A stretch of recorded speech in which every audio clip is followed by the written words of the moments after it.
All right. Hey, everybody. Okay, so I'm doing a quick update to kind of talk about some stuff regarding Revulsion right now, and just kind of keep you guys up to date on everything that's going on. All right, so my current goal right now is I'm going through with making sure that I kind of get the layout of the entire sort of open world-ish design. And you can see up here in the top right corner, you'll see there's the Ancient Abyss, Ground Zero. I might change the name of Ground Zero, but that's essentially like maybe artifact containment. I'll actually let you go to artifact containment, or maybe I'll have that a bit later on. Hell's Watch, which is the lava area, and then the Haunted Fortress, which is actually back a little bit and stuff like that. So it might be kind of hard to see exactly what you're looking at because it's very gray right now. It's using a single texture. It's what we would call, it's what we typically call in the game industry. We call it a block mesh, and that's basically what I'm doing right now. Is I'm making a a version of the map where I'm more focused on the gameplay than I am on the art, so that I can get the gameplay right first, and then I can make it look pretty later. So if I take a look at it in game, it'll probably look a little bit easier because there's some lighting and stuff like that. So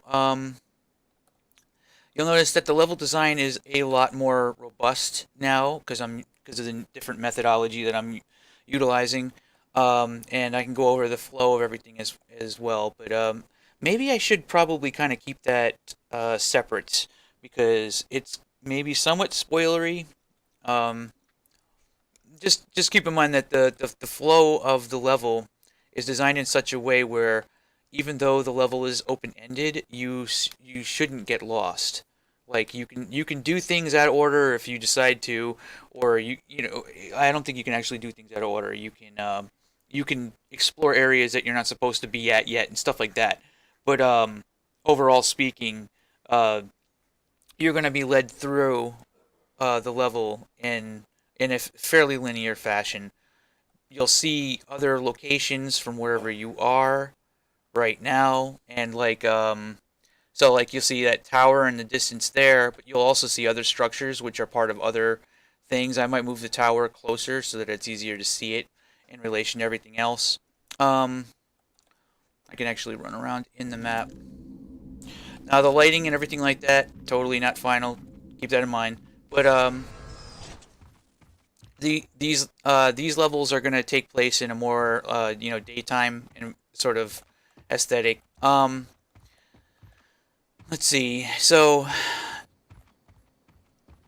that's pretty much that. Actually, I'm gonna have to kind of limit myself because I don't want to talk too much, but I'll kind of run through a little. You go this way, and there's just gonna be like monster type stuff. You got to fight things and kind of come around here. You might recognize this from the previous area. You'll also notice too that there's like rocky surfaces that didn't really exist before. They were very blocky before, but now I'm gonna slowly forever distance myself from the voxel stuff.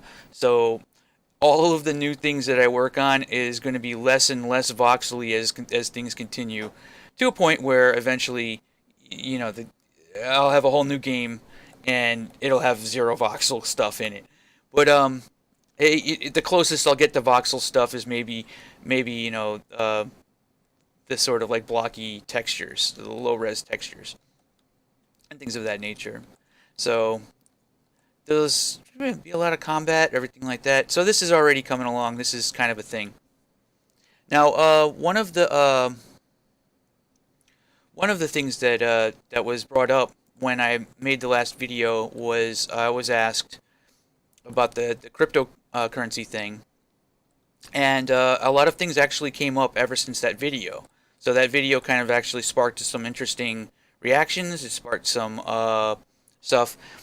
The profit model with cryptocurrency is not going to be really relevant with this game because I don't know if I'm going to delve that far. I'm just experimenting with this game to see if it's possible to make it work. If it does work, if it's like a slam dunk and it's like, oh wow, okay, this works really well, maybe I'll utilize some stuff. But since this game didn't start off as a cryptocurrency game, I have to be careful that I don't make it so that all of a sudden, in order to play the game properly, this $14, this $15 game that people paid for, all of a sudden now they have to have. I can't do that. I can't go that far. So everything as far as the cryptocurrency side of things is all just, it's just an extra side thing. But for those who are curious and what the cryptocurrency stuff does have to offer, I could explain that actually. So basically, if I do a full crypto based game, right? The way the profit model will work, or at least should work, this is what I'm shooting for, is you just release the game for free. You just release the game for free. They have to have a wallet to connect. When you play the game, you generate assets. You generate guns, you generate armor, all kinds of random stuff, and that stuff gets saved onto the blockchain because of the wallet that you connected with in order to get those items. Those items technically, not really, but technically belong to you enough where you can do anything you want with them. Where outside of things like where I have to nerf stuff or buff things or for gameplay purposes, outside of things like that, you actually have pretty decent ownership of these items, within reason, where you can sell them to other players. And the profit model works where you play the game to generate stuff completely for free. I mean, as long as you get a wallet, the wallet technically isn't free. It's like $5 to make a wallet. But once you have the wallet, you can play as many of these different types of games as you want. You generate the items, and then you can sell them to other players. Another player will probably be willing to buy that, that really cool gun that you pick, that you managed to find or craft or whatever, right? Because you gathered the assets to make that item. So another player is probably willing to, to pay some cryptocurrency for that gun. So how I make money is when the player makes money by selling items, I take a cut of whatever that player's profits are. So there's no Ponzi, there's nothing like that. It's just straight up, like, it's just straight up a system where if players profit, then I profit, right? And that's how that works. That's how that, in theory, that's how that would work. And I think that works, in my opinion, I think that's like the best way to do it, because you're taking the whole microtransaction concept and you're kind of putting it on its ear. Like, you're going to end up with more microtransactions, but it won't feel so bad because the players that are doing it are trading amongst each other. Now, I've had people actually bring up the idea that it would be pay to win, but that's not true. It can't be pay to win if you're paying other players. Pay to win only counts if you're paying the developers for overpowered stuff. If you're paying other players for overpowered stuff and you're paying fair market value for that overpowered stuff, you're not the one who's winning. It was the dude who sold you the stuff that's winning, because he managed to accrue the resources to make those things. He's in the green and you're in the red. Do you understand? So you cannot win that way. Not technically. Maybe you can. Maybe the things that he sold you allowed you to profit, but it doesn't. I mean, maybe in some limited sense, maybe some dude can just like buy a really powerful gun in PvP or something and just kind of shit the place up with his like overpowered stuff, right? But other than that, I mean, is he really winning? He paid all that money. You actually, as a player, you kind of want assholes like that because you can sell him those things. You see what I mean? So it's a very different, it turns the whole thing on its ear. You can't really pay to win it. I think it makes the most sense. I'd like to hear what you guys, unless maybe there's another angle I'm not thinking of. But that makes the most sense to me to go that route. Now, I'm probably going to be focusing mostly on PvE, as PvP requires a trusted third party, and I'm not really so keen on doing that unless the game is 100% on chain. But That's like a whole nother topic. I'd probably make a whole nother video regarding all that. There's actually other things on the patch notes for this Friday. I have some basic stuff that I want to go through. The Dark Seed ability is going to, if you hold it down, you'll teleport. But if you just tap the key, Dark Seed will just start causing explosions. I have a lot more floor glitch thingies where you get stuck spots, stuff like that that were reported. Since I've been focusing on building the layout for this world, that's why I haven't already fixed all those bugs. I've just been really focused on this.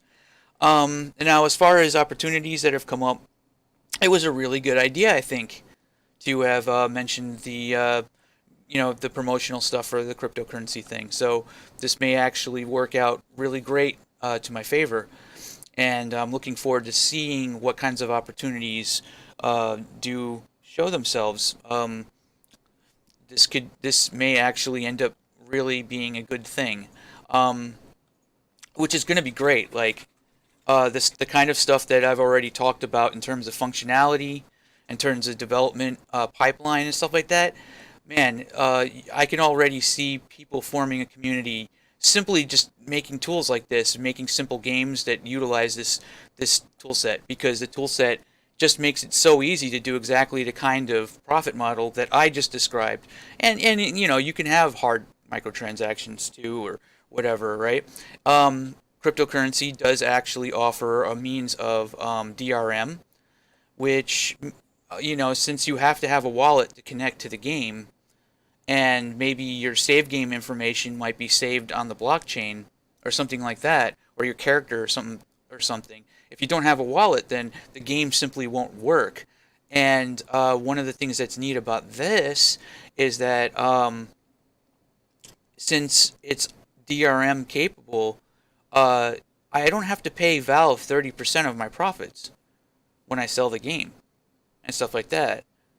You know what I mean? So there's a possibility, like down the line, I'll have games that are just 100%, like you have to have a wallet to play it, and everything like that. That gives me DRM support, so I don't have to pay anybody a cut of, other than the government, a cut of my profits. And like, there you go. Like, that's actually pretty cool. Like, that could be a really good deal if I manage to actually be that small fish in a small pond kind of a situation. And then you also have microtransactions as an indie developer, which, I mean, and the microtransactions are okay. Anyway, I'm just gonna keep talking about that. Pretty much going through all this stuff. This is really different. It's really interesting. Opportunities have shown up. Um, I will try to get videos out more regularly. I didn't do one last night because there really wasn't quite enough to talk about. As today things are kind of starting to get a lot more interesting. Um, I will. I don't know. I'm just gonna keep trying to make more videos like this. So I'm gonna go ahead. I'm gonna end this video here. Hope you guys enjoyed. Stay tuned for more. All that. I will definitely make another video probably in a couple of days.